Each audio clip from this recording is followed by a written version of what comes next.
Let's call the Borough Planning and Zoning Commission work session Wednesday, April 12th to order. If we can get a roll call.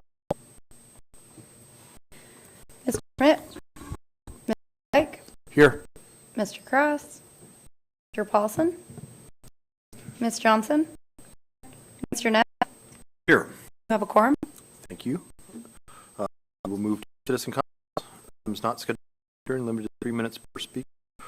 Number is 907-486-31 or toll free number 892-902. Comment for general topics.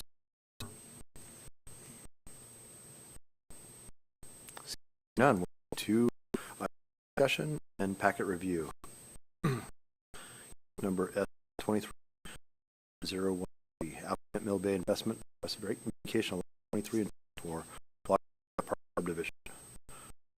And I'll just turn it over to staff.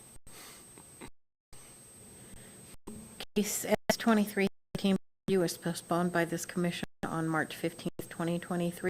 The applicant more time to complete a new park plan for lot 22. According to the email that Mr. Mahoney provided on Monday, the next it was provided to you. So first off, I apologize for all of the handouts. We just missed a lot this time, and they will be in the regular meeting, but We'll go then. We'll just go slow. So, Mr. Mahoney does not believe that lot 22 was ever in a parking violation situation because he owns lots 23 and 24. According to can use lots for parking.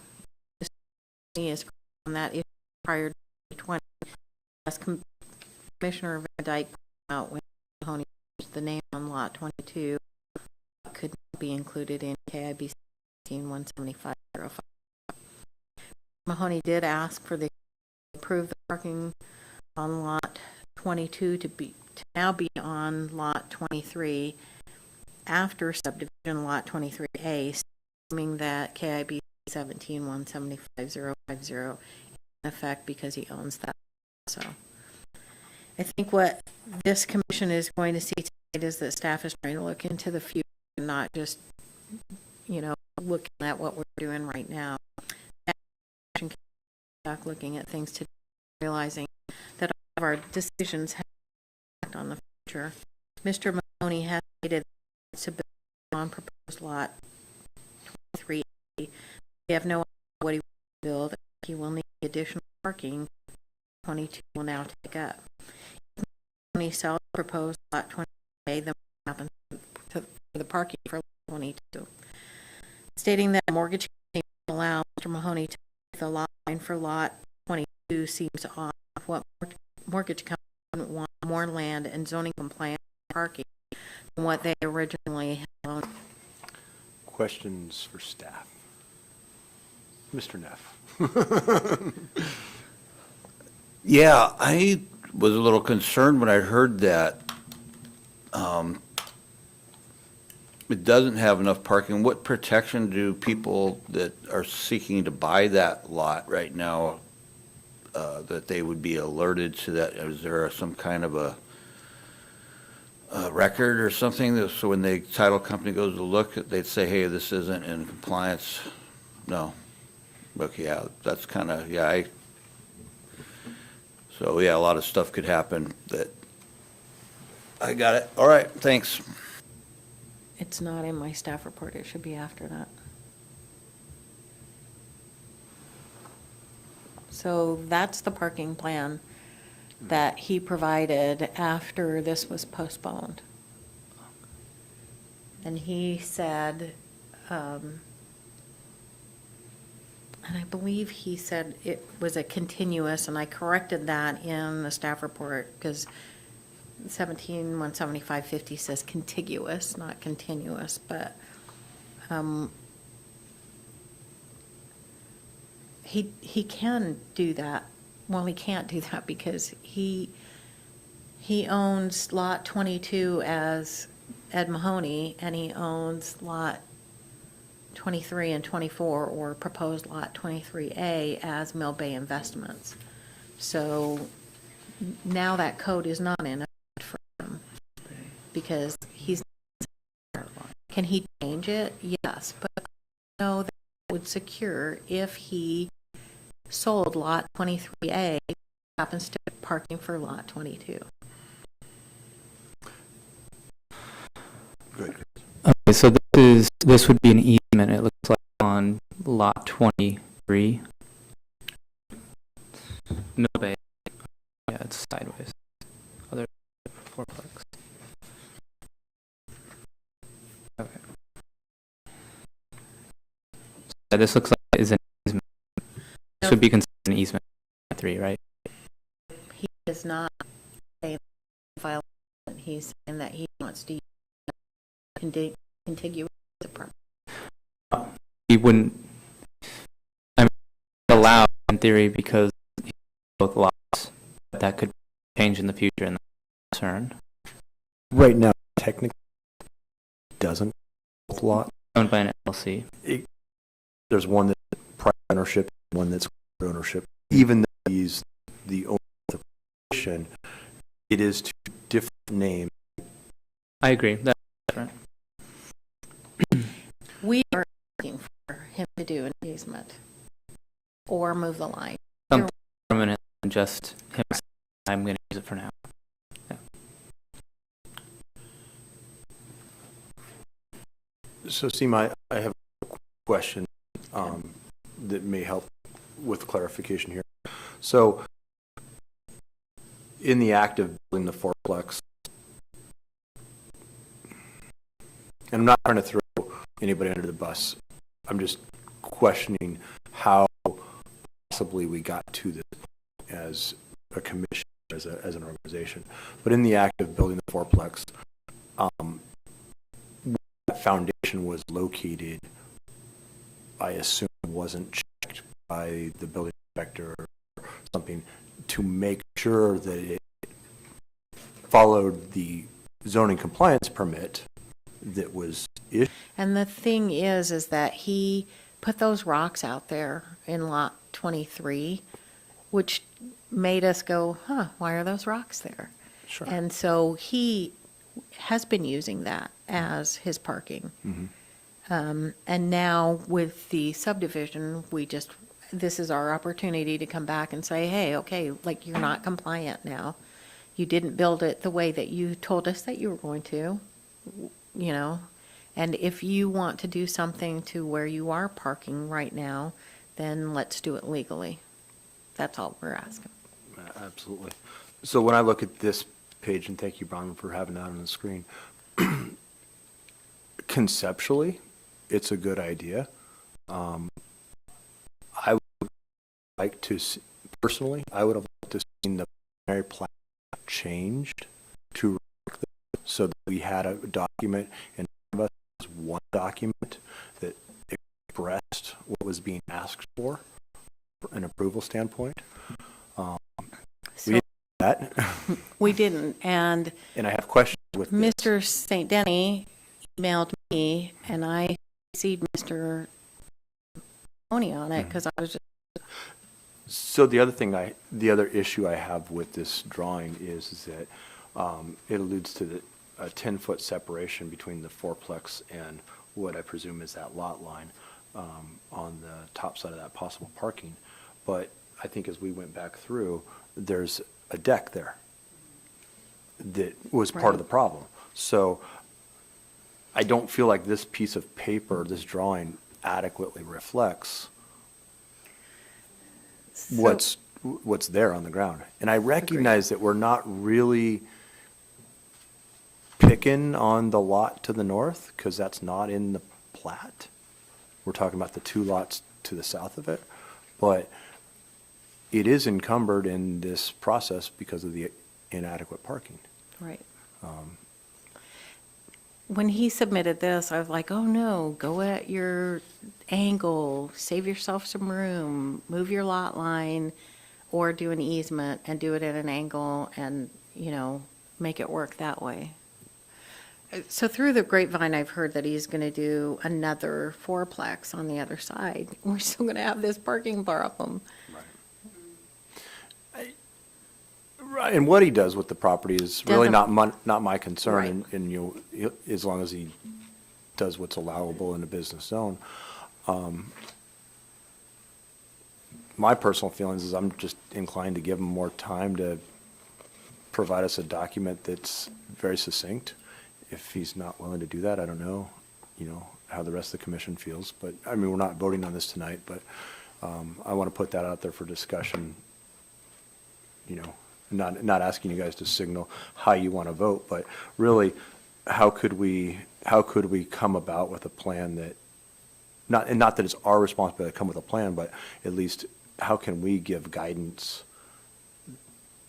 to try to make something work, to either to staff or to the applicant. So, if anybody wants to speak to that, go ahead, Court. Yeah, I think what SEMA presented as an option is probably the best option, just to get something solid.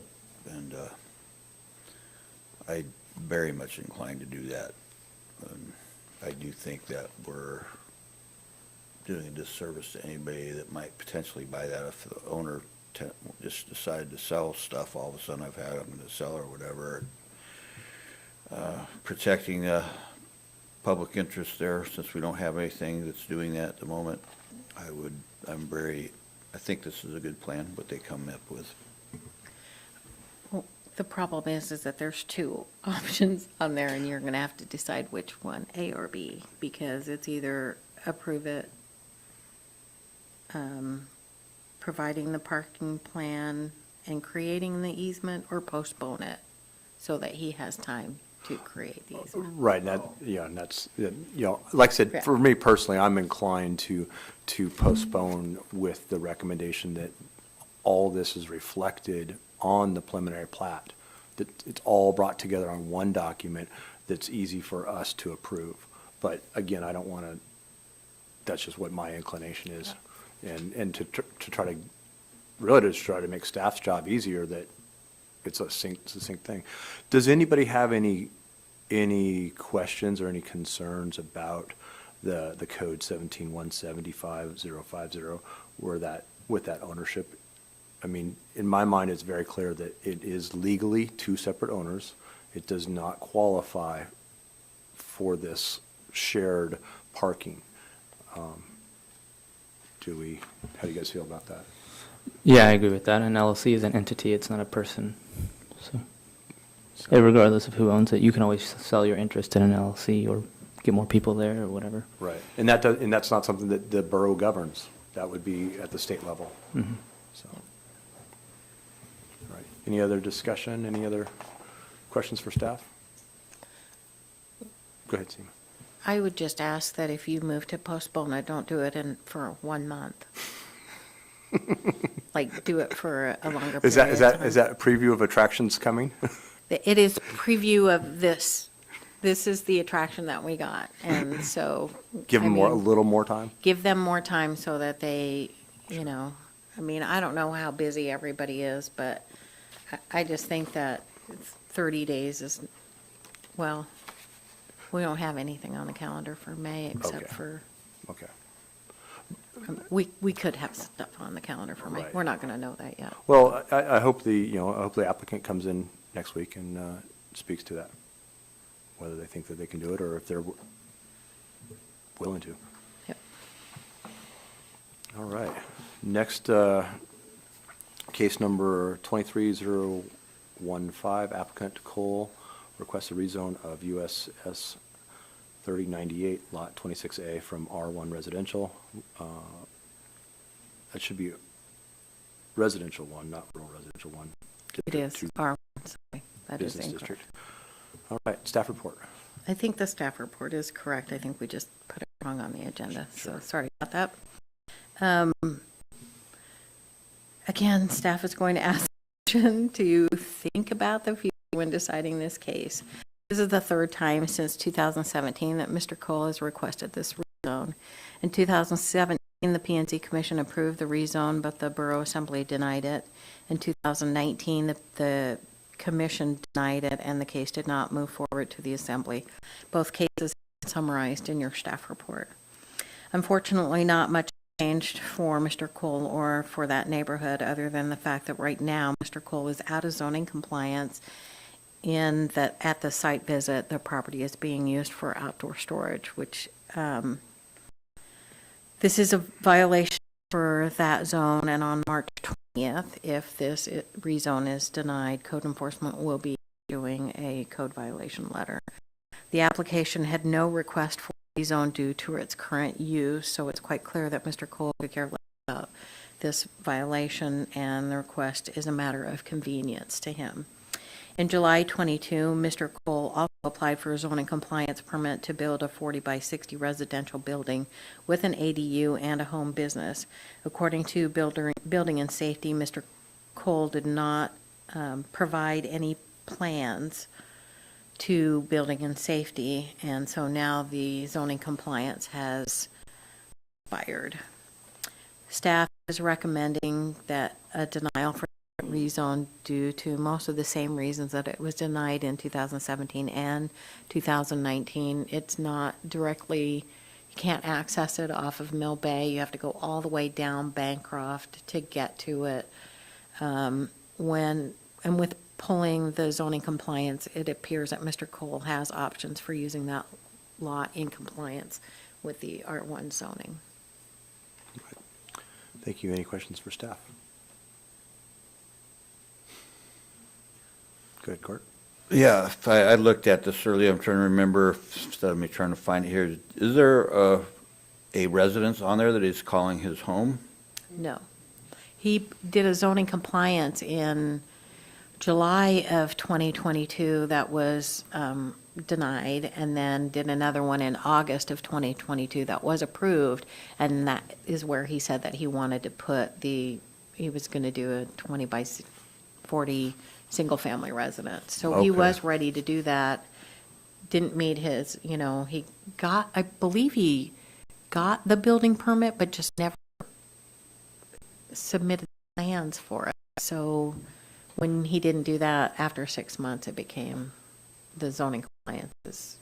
So would seem like to me, from what that's what was getting me, is it seems like the R1 designation, he still could, or if he just had a home there of some sort, he would then be in compliance to have his stuff there or whatever, right?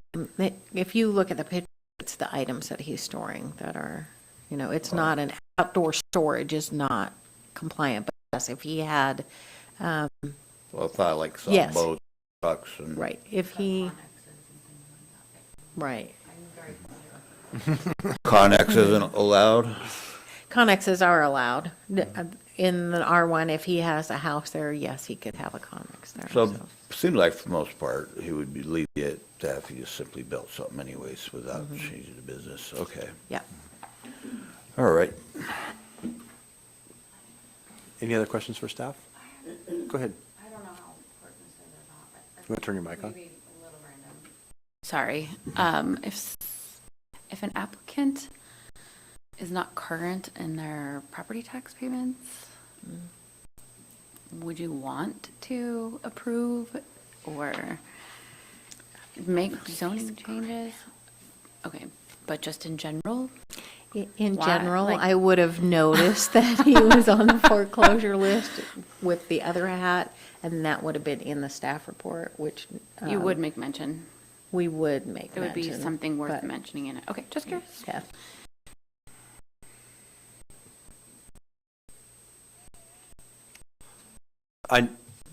I'll add a little bit. My plating process, and money's owed to the borough has to be current before the plat can be signed off on. This is not a plat. This is a different action, but when you talk about actions that this committee's involved in, land use and land stuff, that is a portion of platting, which should apply with zoning or rezones or otherwise. So But maybe not zoning compliance permits Right. themselves, over the counter permit, maybe an action of the committee may be viewed differently. Go ahead. So he didn't own the property by himself before 2022, so that's how we knew. And in order to that zoning compliance that he wanted to apply for in July of 2022, that is when he became current, so that he could do the zoning compliance. So, I think probably the only thing I'd add is there is a letter from a neighbor, an anonymous letter from a neighbor. And, you know, I think to Court's point, you know, there are ways to bring this in compliance without a rezone. So. in the other cases, there were multiple. Now, you know, people have sold and stuff like that, but Sure. I don't believe this neighbor was one of the originals either, so. Right. Nothing else for staff on this? All right. So move on to case number 23016, applicant Cybro requests a conditional use permit for a detached accessory dwelling unit. Staff report. This is a new case for a CUP for a detached ADU. In December 2022, this case came before you attached to a variance. That is no longer the case, and this should be considered as a new CUP. CDD staff would like to begin by apologizing for application documents being missing from the packet again. They are included in your handout that you were given today and will be in the packet for the regular meeting.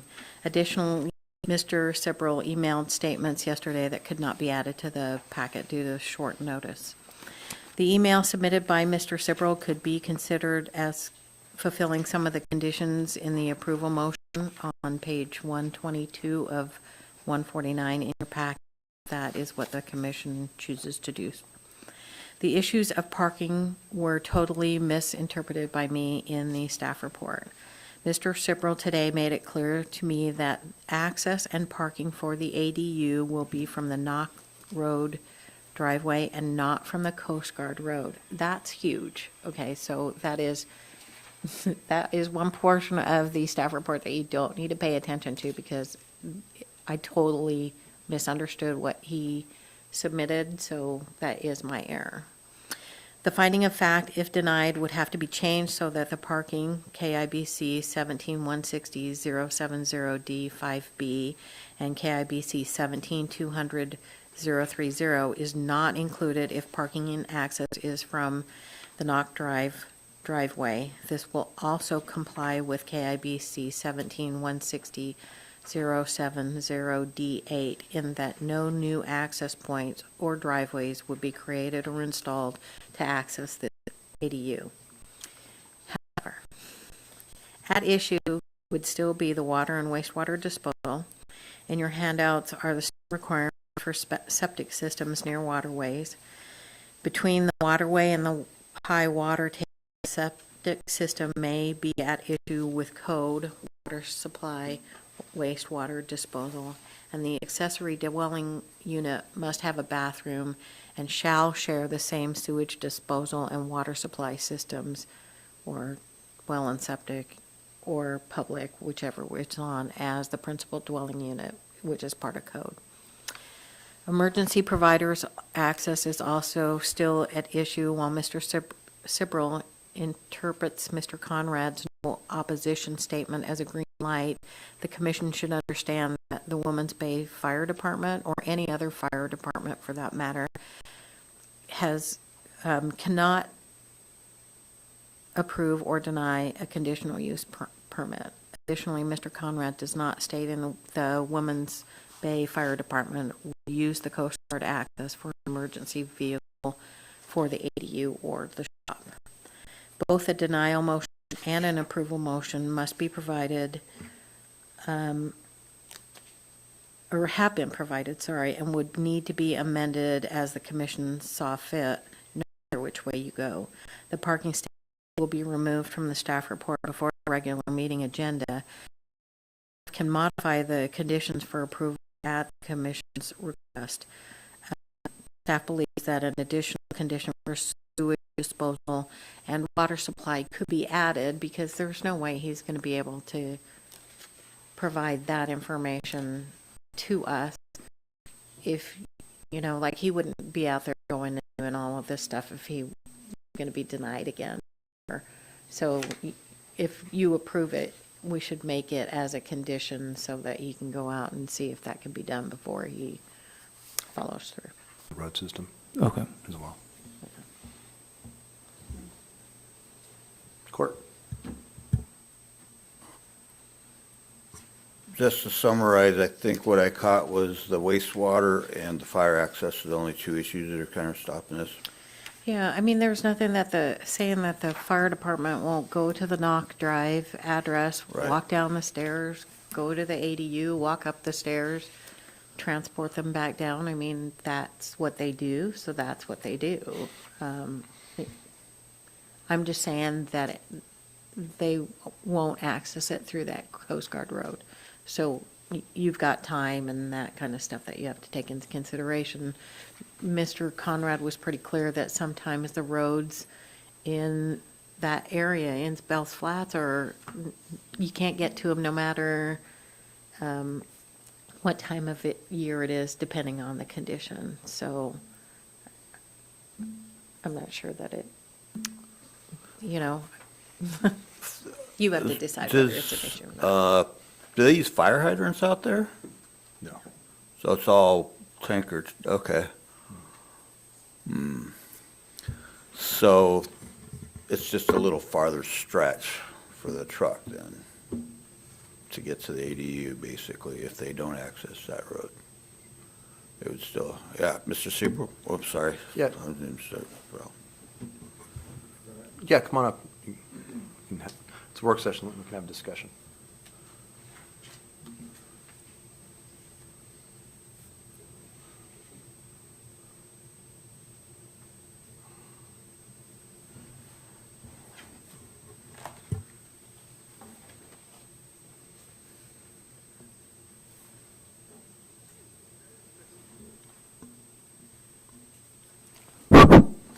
All right, couple things, I hope to not belabor the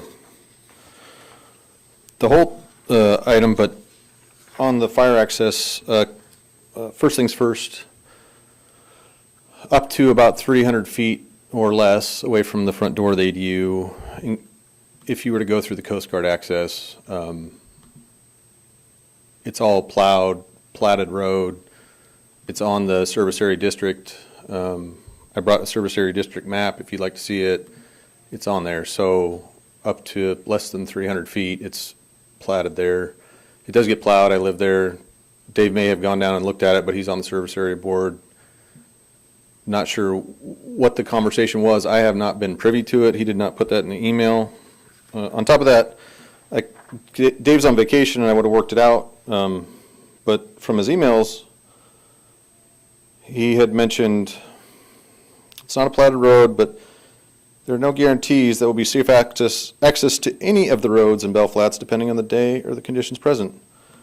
I said, thanks, Dave. I agree with you. Every borough road and private driveway could be inaccessible if it isn't maintained in heavy snowstorms, which makes sense. But why does that have anything to do with my conditional use permit or access to that road? I haven't found a relevancy yet. And then he said, I'm happy to discuss further if you like. I don't want to be misconstrued as any objection to your project. So I took that as he's got no objection. Should be no problem. He's mentioned every road in Bell's Flats, nothing specific to my project. And so I said, great, thanks, Dave. No objections. Greatly appreciated. Thanks for driving down there to look. That was on February 13th, and he hasn't responded that I won't access that, anything like that. So I can't imagine how that would be misconstrued as I don't want to go down there. To add on to that, it is more flat, level, and straight than a higher percentage of most roads or driveways in Bell's Flats and Menasha. So I understand that this isn't a formal driveway, but as Seema and I have talked, fire trucks don't care who owns the land. It's about objective measures like flat, straight.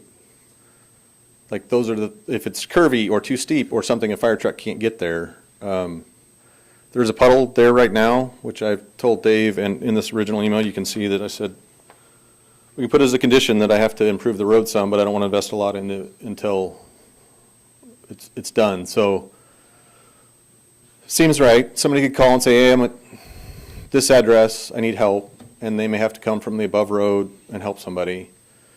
But if somebody says, I'm at this address, but go down towards the river, and I know most of the people in the Women's Bay Fire Department, they would know where to go from that description. There's very easy access, and if you were to discriminate against that one, you should really look at every. And the other question, and it's a little hypothetical, and maybe it's a little indicting. Court knows, he's been to my house. I have a horrible driveway. Fire department has come to my house once or twice. They've done a good job. Bayside Fire Department, go. But, you know, you have access to the lot from Knock Drive. Maybe this is a question for staff. What requires the applicant, move of the commission, 855-492-9202? And if we get any phone calls in the middle of staff comments, we'll take them afterwards. But go ahead, Seema, if you want. Staff comments. I think I've talked enough today. Thank you. Thank you. We'll move to commissioner comments. Lene? Oh, no, I'm good. All right. Chris? Do we need to make a motion to excuse either Schmidt or Cross? Okay. Yeah, not to get the work sessions. I just want to say thanks for everyone showing up. We had 4 people. Yeah, not. All right. So, make sure you beat the bushes and see if we can get there from down